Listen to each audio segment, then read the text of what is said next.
Quand on a bien compris les coordonnées homogènes du plan, c'est facile de comprendre les coordonnées homogènes de l'espace.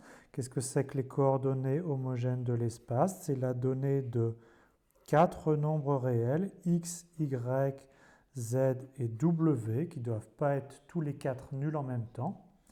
Et on identifie les coordonnées lorsqu'elles sont égales à un facteur multiplicatif près, où lambda, c'est un réel non nul. Donc, pour un point de l'espace classique de l'espace R3, on l'identifie naturellement dans les coordonnées homogènes x de point y de point z de point 1. Donc la dernière coordonnée w est égale à 1. Et réciproquement, si on a des coordonnées homogènes quelconques avec le poids à la fin w, on divise par w pour identifier avec un point classique de R3, donc x sur w, y sur w, z sur w. Et comme auparavant, on a aussi la notion de point à l'infini qui correspondent en fait aux directions de R3. Donc si on identifie un vecteur de coordonnées Vx, Vy, Vz avec un point à l'infini, où la dernière coordonnée est en fait nulle.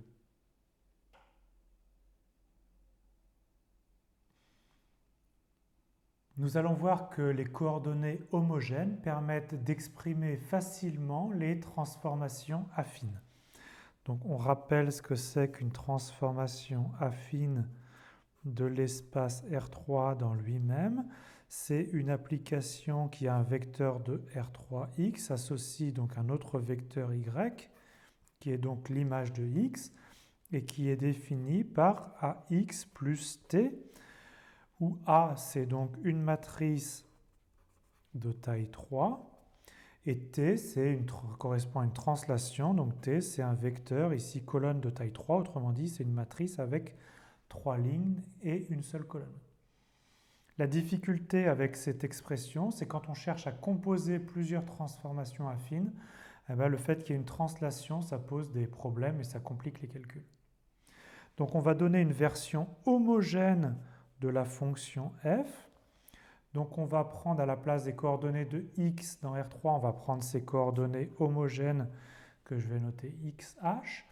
À la place de y, on va prendre ces coordonnées homogènes yh. Et donc il s'agit de calculer yh en fonction de xh. Pour ça, on va définir une matrice AH qui va être une matrice de taille 4, qui est définie de la façon suivante. Elle est définie par bloc. On va avoir un premier gros bloc ici de taille 3 par 3 qui contient en fait les coefficients de la matrice A, qui est bien de taille 3 par 3. En dessous, on a 3 coefficients nuls. Et ici, on a la place pour un vecteur vertical de taille 3. C'est en fait exactement le vecteur translation ici qu'on remet dans cette colonne. Et pour le dernier coefficient, on met un 1. Alors quel est l'intérêt de cette opération? Donc on obtient ici une matrice de taille 4. C'est que maintenant, en coordonnées homogènes, comment est-ce qu'on calcule YH qui est donc l'image en version coordonnée homogène de XH? C'est tout simplement le produit de la matrice AH par le vecteur XH. Donc en quelque sorte, en rajoutant une dimension, on est passé de la dimension 3 à la dimension 4, on a transformé une transformation affine en une transformation vectorielle.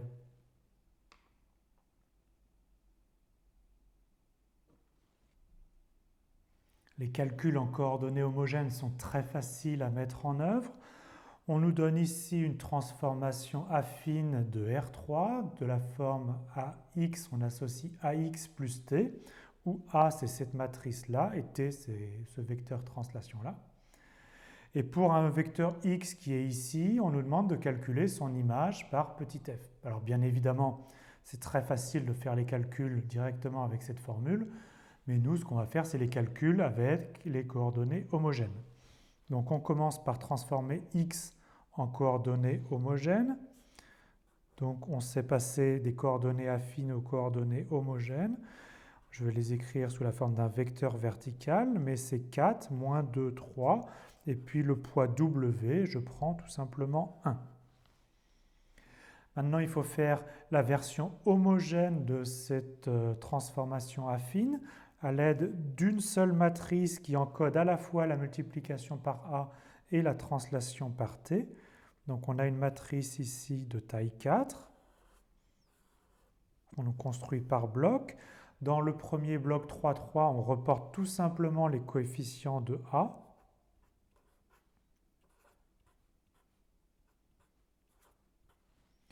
Sous ce bloc, on complète la ligne avec des zéros.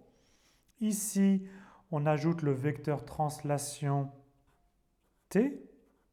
Et sous le vecteur translation, on met le coefficient 1. Et maintenant, tout simplement, en coordonnées homogènes, la formule est très simple. Qu'est-ce que c'est que l'image de la version, disons, homogénéisée de la fonction f? C'est tout simplement effectuer le produit de la matrice AH par le vecteur XH. Donc on a cette matrice-là de taille 4 à multiplier par le vecteur XH de taille 4. Et donc on trouve après calcul le vecteur de taille 4, 2, 8, moins 4 et 1. Donc ça, c'est en coordonnées homogènes, mais nous, ce qui nous intéresse, on avait dit, c'était les coordonnées affines.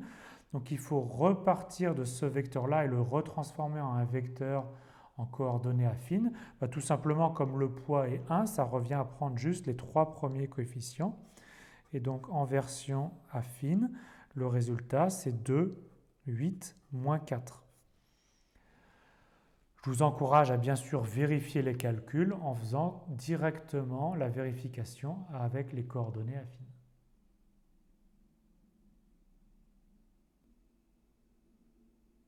Les coordonnées homogènes montrent leur puissance lorsque l'on veut calculer des compositions de transformations affines. Donc imaginons une première transformation affine de l'espace définie par AX plus T. Nous, à cette transformation affine, on lui associait une matrice de taille 4, une matrice de la transformation homogène. Et puis, on a une seconde transformation, définie par une opération Bx plus S. On lui associerait, comme auparavant, une matrice de la transformation homogène. Maintenant, la question, c'est qu'est-ce que ce serait que la matrice de la composition f rond G, c'est-à-dire G suivi de f? Tout simplement, la matrice de f rond G, c'est le produit des matrices homogènes, dans le même ordre. D'accord? Donc, on fait f rond G, et là, on a AH fois BH, matrice de f fois matrice de G. Donc, on a résolu le problème de la translation. On ne voit pas ici apparaître du tout les translations. Et si vous aviez une dizaine de compositions à faire, vous auriez en fait juste à faire une dizaine de produits de matrice.